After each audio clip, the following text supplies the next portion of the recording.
São 17 horas. A chave gira na fechadura. E antes mesmo do clique terminar, antes que a porta se abra 1 centímetro sequer, ele já está lá. Não latindo, não pulando, apenas posicionado. 4 patas firmes no piso, corpo orientado para a entrada, olhos fixos na fresta que ainda não existe. Você entra, ele te cumprimenta com aquela intensidade específica, aquele olhar que parece atravessar você. 2 minutos depois, foi embora. Voltou para o tapete, para o sonho interrompido. Mas amanhã vai acontecer de novo. Na semana que vem, também. Mesmo que você chegue 3 horas mais cedo do que o normal. Mesmo que tente entrar sem fazer barulho. Ele sempre está lá. No mesmo ponto. Com a mesma imobilidade calculada. E você nunca parou para perguntar: por que exatamente ali? A maioria dos donos chega à mesma resposta sem muito esforço. O animal sente sua falta. Está animado com sua chegada. Talvez tenha sido treinado assim, ou aprendeu por repetição que aquele ponto específico é onde as coisas boas acontecem.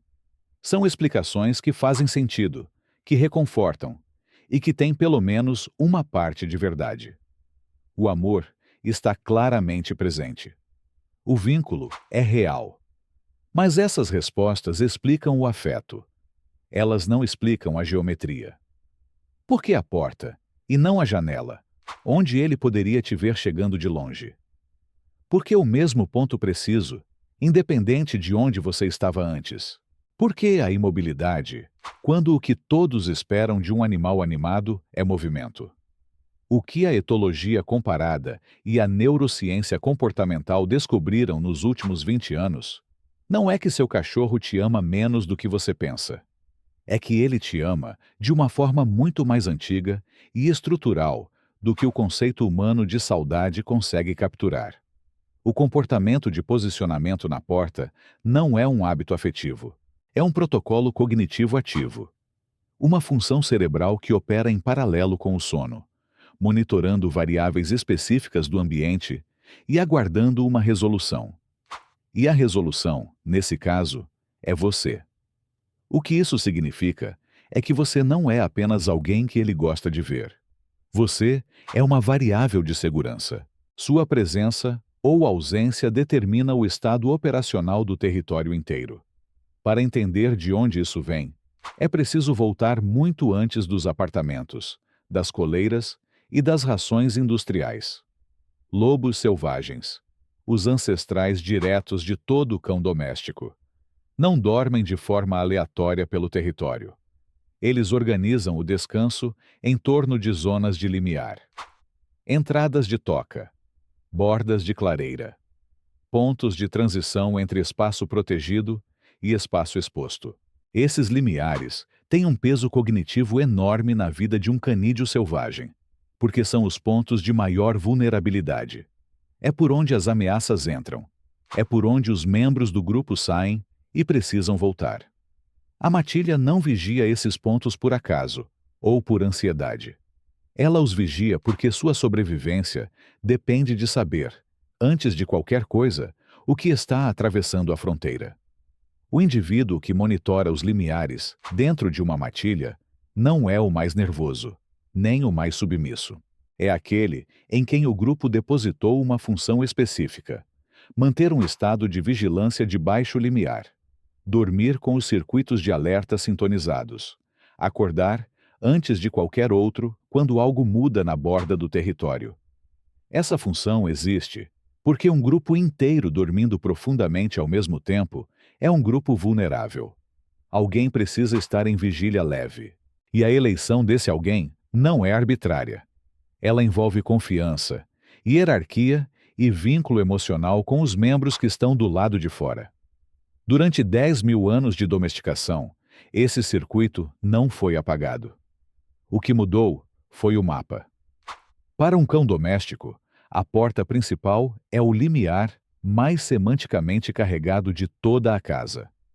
É o ponto de maior incerteza topológica, onde o interior seguro encontra o exterior imprevisível. É por onde os membros do grupo desaparecem de manhã e voltam à tarde. É por onde chegam estranhos, ruídos novos, cheiros desconhecidos. Pesquisadores da Universidade de Viena, em um estudo publicado em 2018, com 72 cães de diferentes raças, demonstraram que animais domésticos mantêm representações espaciais ativas dos membros do grupo, mesmo durante períodos de ausência prolongada. O cérebro canino não registra sua saída como um evento encerrado. Ele registra como uma variável em aberto. E enquanto a variável está em aberto, o limiar precisa ser monitorado. Esse comportamento não é idêntico em todos os animais. E reconhecer as diferenças diz muito sobre o que cada cachorro está processando. Cães com histórico de abandono ou instabilidade residencial costumam intensificar o ritual de forma visível. O limiar se torna mais carregado de incerteza, e o posicionamento na porta pode durar horas, não minutos. Raças selecionadas ao longo de séculos para funções de guarda, pastor alemão, Rottweiler, Malinois, frequentemente mantêm o posto mesmo quando não há estímulo aparente, porque esse circuito foi amplificado por seleção artificial. Cães mais velhos, por outro lado, costumam substituir a posição física pelo monitoramento auditivo. O corpo cansa, as articulações doem, mas o circuito não para. Eles simplesmente migram para o ponto mais próximo da porta, que ainda permite escutar. E filhotes executam o comportamento antes de tê-lo calibrado completamente.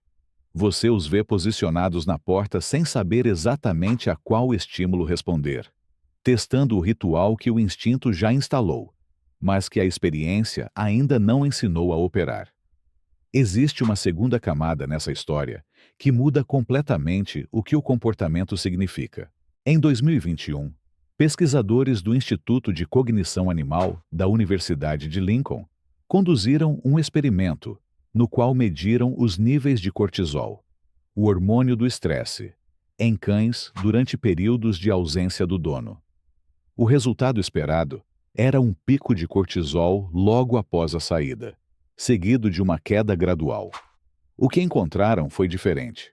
Os níveis se mantinham elevados de forma constante ao longo de toda a ausência, mas caíam de forma abrupta e quase imediata no momento em que o dono retornava. Não quando o cão ouvia a voz, não quando o via, mas quando ouvia o som específico associado à chegada. A chave. O motor do carro. O padrão de passos. O que isso revela é que o posicionamento na porta não é apenas vigilância. É o ponto de resolução fisiológica. O momento em que o sistema nervoso finalmente pode sair do estado de alerta. Ele não está esperando você por amor abstrato. Ele está esperando você porque só com você presente é que o território faz sentido novamente. Agora vire a câmera para você. Porque esse comportamento não existe no vácuo. Ele é uma resposta ao que você representa na arquitetura mental do seu cão. Para que um animal dedique energia cognitiva ao monitoramento de um limiar, em nome de um ser humano específico, esse ser humano precisa ocupar um lugar muito particular dentro da representação social do animal. Não é o lugar de dono. É o lugar de membro central do grupo. Aquele cuja presença define o estado de segurança de todos os outros. Um estudo de 2016, conduzido pela pesquisadora Marta Gassi, da Academia Húngara de Ciências, mostrou que cães expostos a situações de estresse moderado buscam consistentemente o olhar do cuidador principal antes de tomar uma decisão. Comportamento que os pesquisadores classificaram como ancoragem social. Você é a âncora, e a porta é o lugar onde o mundo inteiro aguarda para saber se a âncora voltou. Há algo que a maioria das pessoas nunca ouve dito de forma direta. O que seu cachorro faz na porta não é uma demonstração de dependência emocional. É uma demonstração de sofisticação cognitiva. Para monitorar um limiar, em nome de outro ser, o animal precisa ter uma representação mental estável desse ser. Precisa associar estímulos sensoriais específicos à sua chegada. Precisa manter esse sistema ativo em paralelo com outras funções como o sono. E precisa calibrar a resposta comportamental com base na relação de confiança estabelecida ao longo do tempo. Isso não é reflexo. É cognição social complexa. E ela está inteiramente direcionada para você. São 17 horas de novo. A chave gira. E ele já está lá, no mesmo ponto, com a mesma imobilidade. Mas agora, você sabe o que essa cena realmente é. Não é um animal animado com sua chegada. É um sistema nervoso inteiro, resolvendo uma equação que ficou em aberto desde a manhã. É um circuito com 10.000 anos de história, chegando ao seu ponto de descanso. É um ser que organizou a arquitetura do próprio estado de segurança em torno da sua presença. Você entra. O cortisol cai. O território faz sentido de novo. Ele vai embora para o tapete, para o sonho que esperou. E a fronteira entre o mundo de fora e o mundo de dentro está, por enquanto, resolvida. Porque você voltou.